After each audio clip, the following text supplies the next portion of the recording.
Hello and welcome to the Change Gang podcast with me, your host, Laura Ordile. I'm here to help you hold on to your sanity and your soul as you move through big change in your life. I'm here to guide you, inform you, and hopefully help you to triumph over trauma and the long list of symptoms that come along with it. This podcast series is to bring knowledge, share stories, and open up conversation around hope for those of you that suffer with the difficulties that present themselves in your life, from diagnosed or undiagnosed trauma. Labeled or not, I know you need help, and so do those that have graciously taken the time to have these conversations with me. So let's get to it. Welcome to the week, Change Gang. We're back into the series around trauma, PTSD, all of those things. As always, I have an amazing person here with me to have some conversations around how he's helping people with PTSD and the traumas. And it's Paul Matthews, and he's a clinical hypnotherapist now for 20 years. You're based in Dublin, Ireland, and your mission, Paul, is to help 20,000 people suffering from PTSD, CPTSD, childhood trauma, and addictions to heal their wounds and reclaim their power and live their full potential. What made you choose that particular mission? First of all, hello. I should say hello and say thank you for being here. Hi, Laura. Thank you very much for having me. I'm absolutely delighted to be here. That mission is so important to me, to be quite honest. I've worked in homeless organization for 21 years. I just finished in July to go full time with my hypnotherapy. And I've worked with so many people, and too many of them have passed, to be honest. And practically all the clients I worked with suffered with PTSD, CPTSD, dual addiction, and I just felt I had to give back. I wasn't able to use hypnotherapy in the organization that I worked. It was only psychotherapy or counseling, because it was all accredited. But I have a set of skills. I care about people deeply, and I really wanted to be able to help them full time. So as part of that, I'm planning to create a monthly session where anybody who's homeless or in addiction can connect, and I will do this 6-session protocol over 6 weeks. It'll be on a rolling basis, basically, that we both engage in, and offer that to as many people. Anybody that wants to connect can click in, and that's part of that mission, as well as providing private sessions to people as well. The biggest thing that got me into this PTSD and trauma was September 11th, actually. So I was standing in the passport line because I was planning to go to the United States. I was going to New York, and people started talking about a plane hitting one of the towers while we were waiting in line to go into the passport office to get our passport. When I'd left the passport office, I passed by Philips TV shop, and on the huge screen were the towers collapsing. And it was unbelievable that this could happen to your country. And I think everybody in the world, we were just so transfixed watching the TV. It was 24 hours a day, minute by minute. And we were all getting traumatized. It was going to lead to war, all of these things. And to be honest, I felt obligated after a couple of weeks, to help. So I was going to America anyway. So I contacted the Salvation Army in Dublin, and I went with them for 2 weeks, and we worked with some people. And I didn't go to New York City. I went to New York State, a place called Fulton. It's a beautiful little place in New York State. And I worked with people who hadn't left their houses. Now, I was there for Thanksgiving. That's when I went. And they hadn't left their houses since September 11th. So I would go in with a team and we talked to them and go through all the issues. And the first thing that we did was stop watching cable TV. Right. Just stop. It's too much. You're getting second by second blows. And people are getting more and more traumatized by what they were seeing. And depending which news channel they looked at, the world was ending, there was going to be war, and people are so traumatized. And that affected me so much. I had been training to be a pastor at the time, previous to that, and I'd done pastoral counseling. So that was the angle I was going in at, on helping the people. And that was fascinating in itself. And we did manage to help a few people leave their houses, which was fantastic. So that was a great experience for me. When I went home back to Dublin, I decided I need to be able to help people. I need to be able to do more for people. And I started doing research, and that's where hypnotherapy hit me, that this was probably the best way at a subconscious level to be able to deal with the trauma that people were going through. And that's how I got started. I started with the National Guild of Hypnotists, did a 6-month course here in Dublin. And that's how I started in hypnotherapy. But my passion was always the PTSD, the trauma. And then when I joined the Dublin Simon community, the addiction side of things as well. First, going back to what you said about some of that with people not leaving their homes and staying stuck to the TV, I actually saw that happen with my own mother. My mother was so transfixed. You know, and it happens to all of us where you can't look away. It's just like, oh my goodness, and there's more. And they knew that. The news feed, you know, they were getting the best ratings ever because people just couldn't look away. But it was causing that space inside of you to realize this is horrible, this is scary, this is all of this, and creating that part to deal with some of that. My mom actually, I think between all of us, we did kind of get her to just stop watching. You can't watch the news for a while. You can't watch anything. Just step away, because she was feeling so horrible and so sad and so scared and all of those things. And that leaves an imprint on you going forward, no matter your age. Whatever age you were at that point, especially for the kids in that time frame, seeing the parents experience that, feeling the fear that was going on as a nation, as a world, as all of that, the unsureness of the path ahead, you know, the unknown, had to have been a terribly scary marker in their life. And those are kids now that are probably experiencing the anxiety and the fear and the problems that start to come up as you do get older and have that. And the addictions. Addiction is a big part of a coping mechanism for those traumas in life. Don't you find that? Absolutely. The amount of people that I worked with that had severe trauma from childhood and the coping mechanism became addiction, alcohol, drugs, sex, whatever. You know, we tended to work with people with alcohol and drugs. So I worked in a recovery unit where people would be detoxed and then come to us. And I had the privilege of running the whole group program, sitting down with them every day, doing groups and talking to them about their addictions and stuff like that. Going back to the part about September, it was like we were all hypnotized to be fearful. Because in Ireland, I was looking at it, if America can be attacked like that, what hope is for the rest of us? It was this hypnosis. We were all hypnotized that the world was a scary place. Right. And yeah, it can be, but it's also a beautiful place to live. You know, it's a fantastic place. I love life. I remember being fearful going to America. Hyper vigilant at the airport when I got there. The soldiers with guns, never seen that before. It just changed everything. And I really felt that part of what I had to do was to help people not to feel those things anymore. That's so important to me. With the addictions, yeah, I've worked with, I think, around 5,000 people with addictions in my 21 years, you know, directly. And nearly all of them have the same story. That story is one of not feeling loved, needed, wanted, cared for, and it was having severe trauma in their life. Just that feeling of not being wanted. If you have alcoholic parents, they're not able to care for you. And that child grows up and they go into their teens and bad things happen. They get into the wrong crowd. They start using drugs and alcohol and just destroys their lives. They become homeless. This is one of the worst countries in the world to become homeless. That's a certainty because of our lack of housing. And that's traumatic enough as well. Yeah. You know, so the amount of trauma I saw, and I wasn't able to use a set of skills that I had, which used to drive me nuts. I was wondering about that. I could take a person, do some age regression, do effect bridge, do all of these things and help them.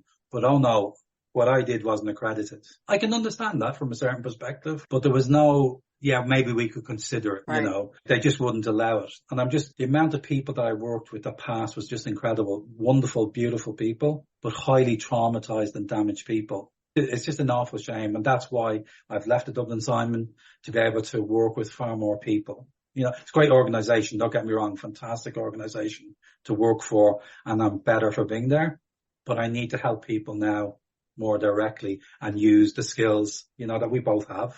That's what's really important to me. Now you have this amazing perspective, I think, at this point, then having worked in that very structured talk therapy, you know, psychological, that aspect of it for so long, and having that skill, like you said, that you knew could really be helpful, but you couldn't use it in that. Using it outside of that, and especially now having left that and moving full time into doing this, tell me a little bit about the difference that you see in how hypnotherapy helps beyond or even differently than what you were doing before. And it's never to downplay things that are in place. I never want to do that because some of that can be really helpful. And if that's what's available to people, use it. Absolutely go use it. I would never say don't do it. Do it if that's what's available to you. But tell me the difference in what you see and how it works for people. Yeah. Well, the two modalities that we used were CBT, so cognitive behavioral therapy, and we also used the CRA, which is the community reinforcement approach. Both brilliant, both work extremely well with addiction, but they only scratch the surface. That's the issue. They don't go where the actual root issue is. So we would do lots of mindfulness, but I'd be in there throwing all the hypnotic suggestions in, you know, how fantastic you're going to be. You're going to be amazing. You're not going to feel you want to drink anymore. All of these great things. But even that's not enough, you know. So when I've worked with people with addiction and I can use all the skills that I've developed and learned, the difference is we go to the root cause. We find out what that is and we help them neutralize it. So we're looking for a first synthesizing event and then all the subsequent events that have led to the trauma and to the addiction. Right. That's very, very powerful. And you're quite right. Counseling, psychotherapy, CBT are all amazing, but it would take them so many years and they probably would never get to where we can get to in 6 sessions. Maybe even 1 session, we can make a huge difference. And the difference is we bypass the conscious mind and we go in and we do the work directly with which part of them that's the issue. We deal with that issue and we continue working until all those issues are resolved. So a person can go to having full-blown PTSD after up to 6 weeks, can have the majority of that, if not all of it, resolved. And that's the power of the hypnotherapy. And what really opened that up to me is John Watkins' book, Hypnotherapy of War Neuroses, an incredible book to read. Yes, I just got that book and I'm starting to read. I obviously am aware of a lot of it in there, going through some of the training that we both have been through. But one of the things too is that people, I think, shake their head and go, no way, 6 weeks. You can't make a difference in 6 weeks. And it's like, no, really. And who wouldn't want to just take 6 weeks after living with something for so long, which most people do, before they realize that it's really going to be causing big issues in your life. And then sometimes they live with those big issues for a long time. And so I think sometimes people go, they don't believe that they can actually make a difference, but you've seen it happen, haven't you? Yeah. I worked with a woman recently. I wrote a post about it. She was a people pleaser, essentially. Mm-hmm. She wanted to please everybody and she was undergoing some testing for some conditions, potentially multiple sclerosis. So she was undergoing the testing. And I had met her previously a long time ago and we did a 6-session protocol. And during the age regression session, she realized that the reason she could never say no to anybody, and it stressed the life out of her, even when it went against her needs and wants, she would want to please everybody. She didn't go into a huge amount of detail, but what she told me was, it was my father that I had to please. Yeah. I just have to please him all the time because if I didn't, it was horrendous how I felt. So this was part of the issue, the people pleasing. And then we did the forgiveness section and she was able to fully forgive her father, which is amazing. That's in 5 weeks. That's what we're up to in 5 weeks. Right. Incredible. Now she's been to a psychiatrist, she's been to a psychologist and they helped her. Absolutely. Of course they did. But they didn't have the tools that we have. Right. And that woman is going around now deciding what she wants to do and what she doesn't want to do. She's like a different person. It's truly incredible. And Well, and I think the difference too with some of this is it's a little bit of what we call, I can't even think of the word at the moment, but it's kind of, we work without having to know all of the deep, dark secrets or having to have them replay something, which if I'm familiar with like CBT correctly, it's kind of a desensitizing by a repetition of having to experience and go through and have conversation about something. Whereas in this particular work with most hypnotherapy that I'm aware of, I don't know of any that where you do have to sit down and go into it, but especially with this, you might have some conversations around it according to what the client wants to share, but we don't have to know everything. We're going to allow the subconscious, the mind, to go back and find whatever the issue is, because 9 times out of 10 too, somebody will not know. They'll think it's something, oh yeah, I had this, or they will disregard something as being a possible cause to what's going on. But when you really start going back into some of those sessions, something else shows up. And they'll either recognize it or they won't. And either way, it's okay because the mind is recognizing it. Do you find that? Absolutely. And with that lady, she had no conscious recollection of wanting to please her father. Yeah. He never came into the picture. You know, even though the psychiatrist talked about her childhood, that never came up. So that was something that maybe would never have been discovered under the normal psychology, but that came up for her and she recognized it immediately. Wow. And was able to forgive in the next session, you know, which is incredible. And that was for her the important part, that ability to forgive and to forgive herself. And the reason she needed to forgive herself is because she had given up so much for other people and neglected herself. And that was so important to her. It's really powerful. And in 6 sessions, there's an awful lot of people out there that if they were to hear, yeah, PTSD and CPTSD can be resolved in 6 weeks, they're going to go, nah, this is a scam. But it isn't. I've seen it. I'm sure you've seen it. This can work. I actually just had a person who I worked with who we cleared 17 different symptoms in their life that they were dealing with 17, and not like, oh, this is a little niggle or that. It was some deep stuff that was going on for them for a long time. And it was funny because what she told me, she said, yeah, I was talking to somebody about it and I told them, I don't care. I'm ready to do anything to get rid of how I'm feeling, of how I'm functioning in the world and how it is. And thankfully we were kind of already connected, and she reached out and said, so is what you're doing, does it work for this? And I said, yeah, come on, let's give it a shot. Let's give it a try.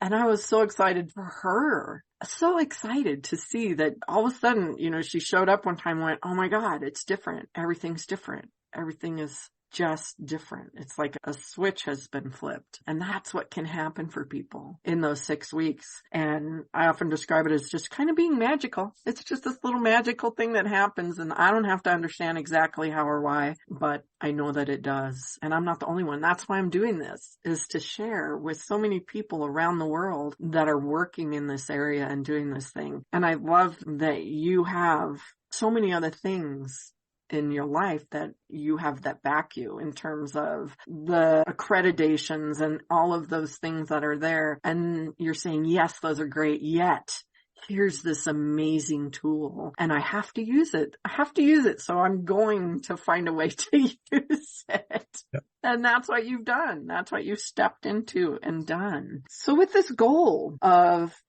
helping 20,000 people out there, and hopefully, I know you're still working it out and still working around some of the logistics of it, but are you working with the previous company that you worked with, or are you just kind of now creating your own thing to be able to help people? How are you structuring that for yourself?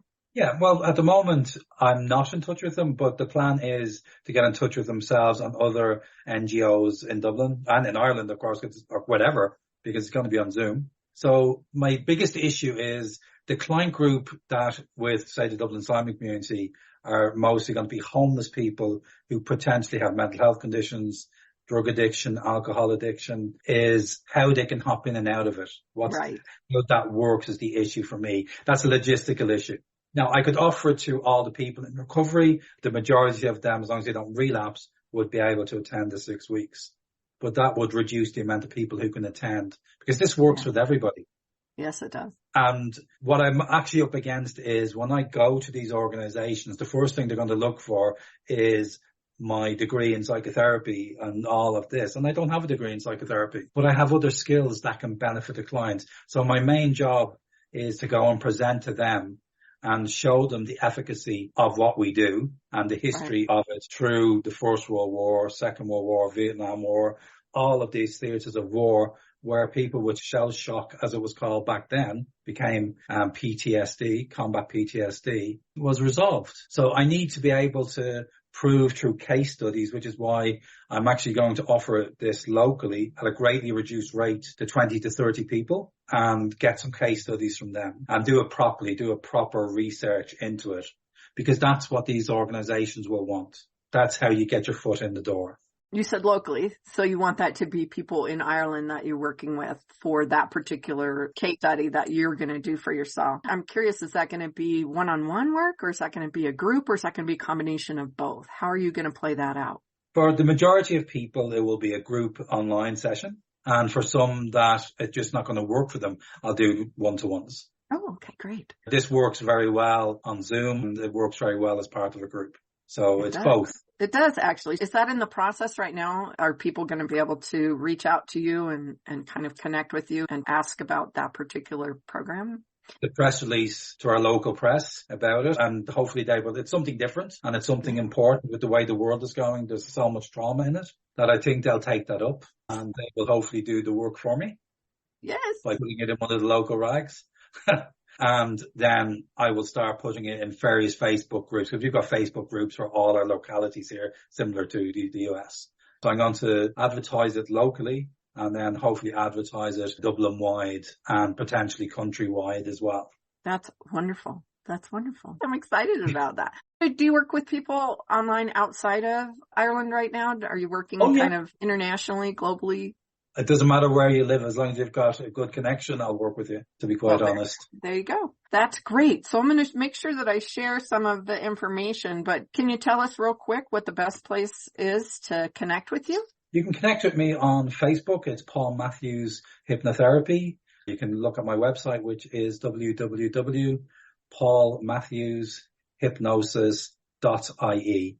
Oh, okay. Well, that sounds great. I'm super excited to be able to share this with people. Thank you so much for being on this with me and in this journey with me. I appreciate it, Paul. It's my honor and my pleasure. Thank you so much for having me. Thank you, Laura. You bet. Thank you. All right, Change Gang. I hope that this has been useful and informative and encouraging to you in some way. And I hope that you will meet me right here, same time next week. Ciao. I hope today's episode was interesting and helpful to you in some way. If so, find someone to share it with. Maybe it will help them too. If you'd like to know more about anything discussed here today, you can find all the places to connect with me and the guest speakers in the show notes. Or go to lauraordile.com, LauraOrdile.com, and you can reach out to me there. Until next time, ask when you need help, be kind to yourself, and have a happy day.